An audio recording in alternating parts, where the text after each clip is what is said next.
जय हिंद. नमस्ते विद्यार्थी आणि प्राध्यापक मित्रांनो. Mister Akshay Bale SPPU exam update या यूट्यूब चॅनलमध्ये आपणा सर्वजणांचं स्वागत आहे. आत्ताच्या व्हिडिओमध्ये आपण TYBCom सेमिस्टर 6च्या 363B इंटरनॅशनल इकॉनॉमिक्स या सब्जेक्टच्या क्वेश्चन पेपरचा फॉर्मॅट आणि important questions for study purpose या विषयाची माहिती या व्हिडिओमध्ये घेणार आहोत. त्यामुळे हा व्हिडिओ शेवटपर्यंत नक्की बघा. आवडल्यास या व्हिडिओला लाईक करा, शेअर करा. अधिक माहितीसाठी यूट्यूब चॅनलला सबस्क्राईब करायला विसरू नका आणि टेलिग्राम चॅनलमध्ये सहभागी व्हा, जिथे तुम्हाला परीक्षेबाबत अद्ययावत माहिती दिली जाते. सो आपण आता सुरुवात करूया क्वेश्चन पेपरच्या फॉर्मॅटनुसार. बघा विद्यार्थी मित्रांनो, इथे तुम्हाला क्वेश्चन पेपरचा फॉर्मॅट दाखवलेला आहे. यामध्ये टोटल तुम्हाला 6 प्रश्न विचारले जातील. तर काही महत्त्वाचे इन्स्ट्रक्शन रीड करा. Number 1, question number 1 and question number 6 are compulsory. Then second number instruction, solve any 3 questions from question number 2 to question number 5. Then total marks तुम्हाला 70 मार्क आहेत. पासिंगसाठी तुम्हाला 28 मार्क आहे आणि टाइम स्लॉट तुमचा 2 तास 30 मिनिटाचा दिलेला आहे. सो या पद्धतीने तुम्हाला महत्त्वाचे इन्स्ट्रक्शन दिलेले आहे. यामध्ये क्वेश्चन नंबर 1 हा तुमचा ए असणार आहे. MCQ fill in the blanks असतील.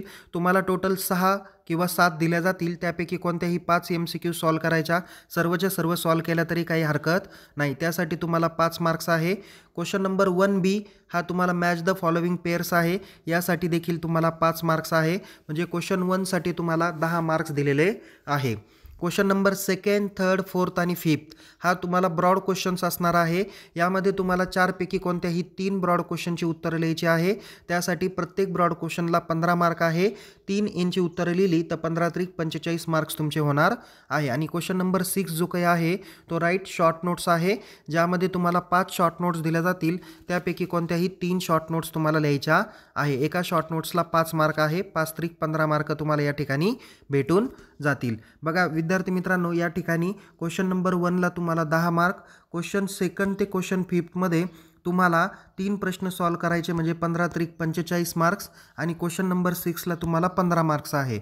45 आणि 15 60 होतात आणि 60 आणि 10 70 असे टोटल 70 मार्कांच्या क्वेश्चन पेपरचा फॉर्मॅट असणार आहे. ओके. सो क्वेश्चन पेपरच्या फॉर्मॅटनुसार सर्वचे सर्व क्वेश्चन पेपर अटेम्प्ट करण्याचा प्रयत्न करा. हे जे काही विषय आहे ते इंग्लिश आणि मराठी दोन्हीपैकी एका लँग्वेजमधून तुम्हाला देता येतील. ओके. सो आता आपण बघूया इम्पॉर्टंट क्वेश्चन्स. बघा विद्यार्थी मित्रांनो, या ठिकाणी आपण क्वेश्चन नंबर 2 ते क्वेश्चन नंबर 5मध्ये कोणते ब्रॉड क्वेश्चन विचारले जातील ते आपण सांगणार आहेत आणि शॉर्ट नोट्सला कोणते प्रश्न येतील ते आपण या ठिकाणी सांगणार आहोत. बघा क्वेश्चन नंबर 2साठी महत्त्वाचा ब्रॉड क्वेश्चन्स आहे तो म्हणजे व्यवहार तोलातील असमतोल दूर करण्याचे उपाय स्पष्ट करा. किंवा हा प्रश्न दुसऱ्या अर्थाने एक विचारला जातो, तो म्हणजे व्यवहार तोलातील असमतोल दुरुस्त करण्याचे उपाय लिहा. यामध्ये इंग्लिशमध्ये प्रश्न आहे, explain the measures to correct disequilibrium in balance of payment, किंवा state the major correct disequilibrium in balance of payment. त्यानंतर दुसरा प्रश्न आहे, व्यवहार तोलातील असमतोल म्हणजे काय आणि व्यवहार तोलातील असमतोलनाची कारणे स्पष्ट करा. म्हणजे तुम्हाला इथं व्यवहार तोल म्हणजे काय, नंतर त्याच्यातले कारणं आणि तो कशा पद्धतीने दुरुस्त करायचा हे तुम्हाला लेखन करायचं आहे. म्हणजे हा प्रश्न मोठ्या मार्कासाठी आहे, 15 मार्कासाठी. तर व्यवस्थितरित्या हा प्रश्न करून ठेवा. याच्यातील काही भाग हा ब्रॉड क्वेश्चनला विचारला जाईल, काही शॉर्ट नोट्सला पण विचारला जाईल. पुढचा प्रश्न आहे तुमचा क्वेश्चन नंबर 2 जो सांगितला तो म्हणजे what is imbalance of payment of the payment and explain the causes of imbalance of balance of payment. Okay. नंतर पुढचा आहे 3 नंबरचा, व्यापार तोल आणि व्यवहार तोल म्हणजे काय आणि व्यापार तोल आणि व्यवहार तोल यातील फरक स्पष्ट करा. म्हणजेच what is mean by balance of trade and balance of payment, explain the difference between balance of trade and balance of payment. त्यानंतर पुढचा प्रश्न आहे क्वेश्चन नंबर 3मध्ये विचारला जाईल, तो म्हणजे स्थिर विनिमय दराचे गुण आणि दोष स्पष्ट करा. म्हणजे explain the merit and demerits of fix exchange rate. पुढे आहे क्रय शक्ती समता सिद्धांत स्पष्ट करा. याला म्हणलं जातं explain the purchase power parity theory. Okay. त्यानंतर पुढचा प्रश्न आहे क्वेश्चन नंबर 4मध्ये विचारला जाण्याची शक्यता ती म्हणजे परकीय विनिमय बाजाराची रचना आणि कार्य स्पष्ट करा. Explain the structure and functions of foreign exchange market. पुढे आहे बहुराष्ट्रीय कंपन्यांची भूमिका स्पष्ट करा. Explain the role of multinational corporations.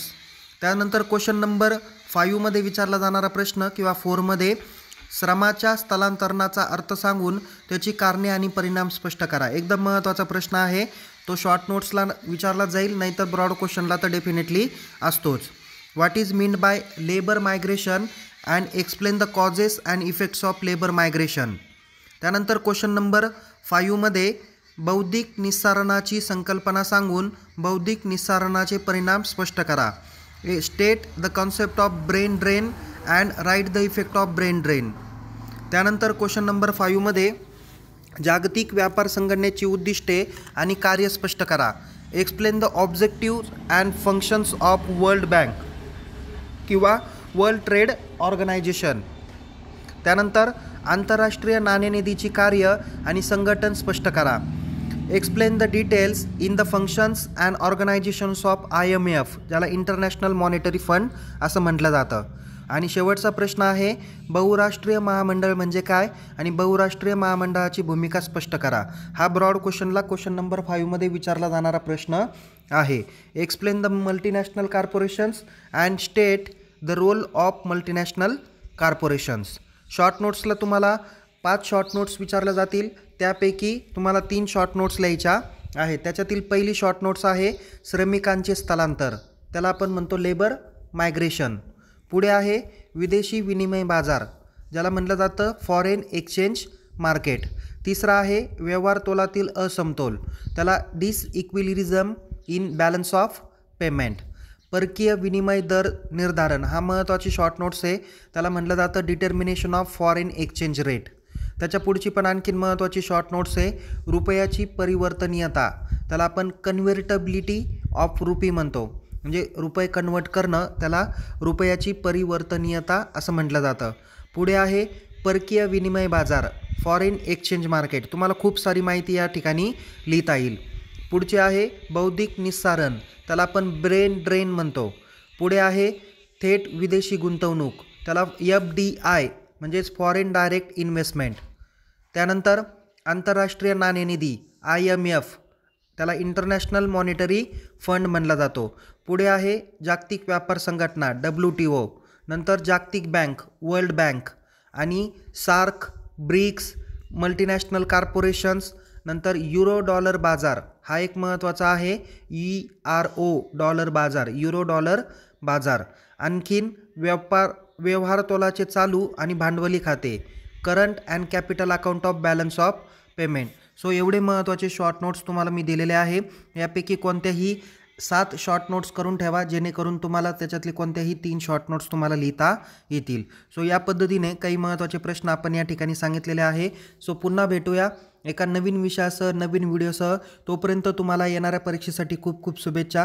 हा व्हिडिओ जर का आवडला असल्यास या व्हिडिओला लाईक करा, शेअर करा. अधिक माहितीसाठी आपण आपल्या यूट्यूब चॅनलला सबस्क्राईब करायला विसरू नका. आणि परीक्षेबाबत अद्ययावत माहितीसाठी आपण आपल्या टेलिग्राम चॅनलमध्ये सहभागी होऊ शकता. लिंक डिस्क्रिप्शन बॉक्समध्ये देण्यात आलेली आहे. तुम्हाला येणाऱ्या परीक्षेसाठी खूप खूप शुभेच्छा. Take care. जय हिंद. धन्यवाद.